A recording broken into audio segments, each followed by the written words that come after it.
And welcome back. Well, are you a Bucks fan? Most fans have taken in a game at the old BMO Harris Bradley Center, but many of us hope to see a game at the Fiserv Forum. Yeah, you probably remember the days of the Big Three, and maybe you can spell the Greek freak's last name, but there's so much more. Eric Nehm has covered the Bucks for 6 years, and that's why he wrote this book. It's 100 Things Bucks fans should know before they die, and he joins us now on the yellow couch. Great to meet you. Great to meet you guys. Happy to be here. Congratulations on your book. Thank you so much.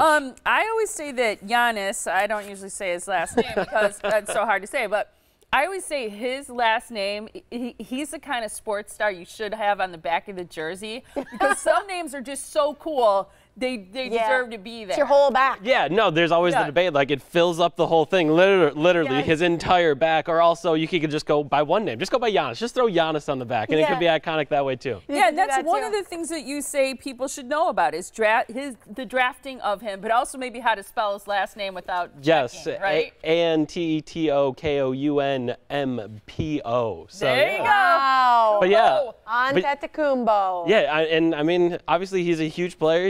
He's on track to be one of the greatest Bucks of all time, and I mean, he's just so exciting and fun and hilarious. Like, he's just like this perfect kind of innocent kid that came over from Greece, and now he's a superstar. And so nice. I think he's just one of the nicest people. How much of the book is about Giannis? See, that was the tough part. It felt like, you know, I'm in the moment right now, so it should all be about Giannis. But you know, he's only a small part of Bucks history at this point. But I will say there's more than enough Giannis. Also, he's on the cover and on the back as well. So I feel good about it. If Giannis reads it, I don't think he'll have a problem with how much he's in it. He would not. That's totally fair. You know he would. I love mascots. Tiff knows that. A lot of people know it. Number 72 is Bango, and here's a picture of him from the book. But you know what? I think Milwaukee can be so proud of Bango. He's just an incredible, amazing mascot. It's insane. One of my chapters is about a backflip that he did off a ladder, and he dunked it, and it was insane, and it was the 2010 playoffs, and it's like a thing that people remember.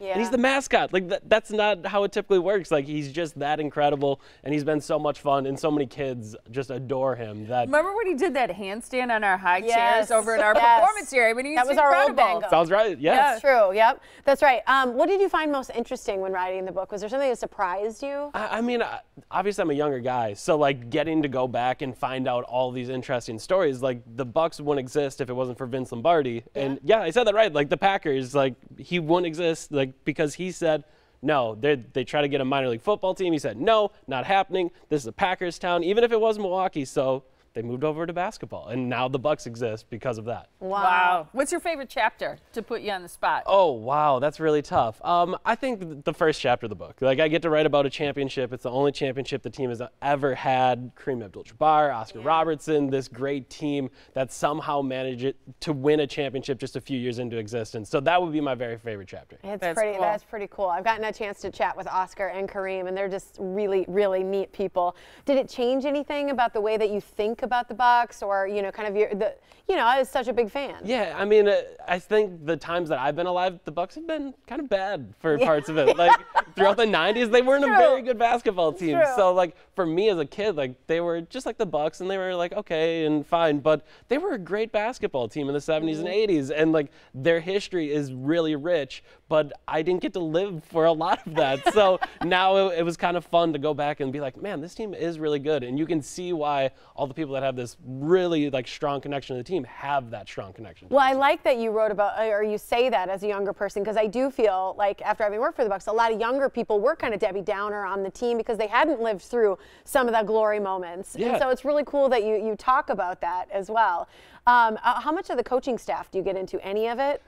Every coach is either in a chapter or in the book. So every coach is in it, every GM is in it. Literally, I think every single possible thing you could think of for the team is in that book. Pretty awesome. Do you have a favorite coach maybe that you haven't even seen on the court, but one that you read about that you think is just iconic, sort of? I think Don Nelson. Like, he was there in the 80s, and all the cool things that I like about basketball now, like the Bucks are shooting a bunch of threes this year, and they're playing small. Like, Don Nelson did all that stuff in the 80s, and no one really realized that he was an innovator then, but he was an innovator, so he'd be my choice. Pretty cool. Born and raised in Slinger. That is correct. And what, you played basketball with Against. Right? No, you played took a charge against from J.J. Watt. Yes, to this day, like I broke my ankle playing football in high school, but like the time my mom was most scared for my life was I was playing against Pewaukee High School. J.J. Watt, obviously from there.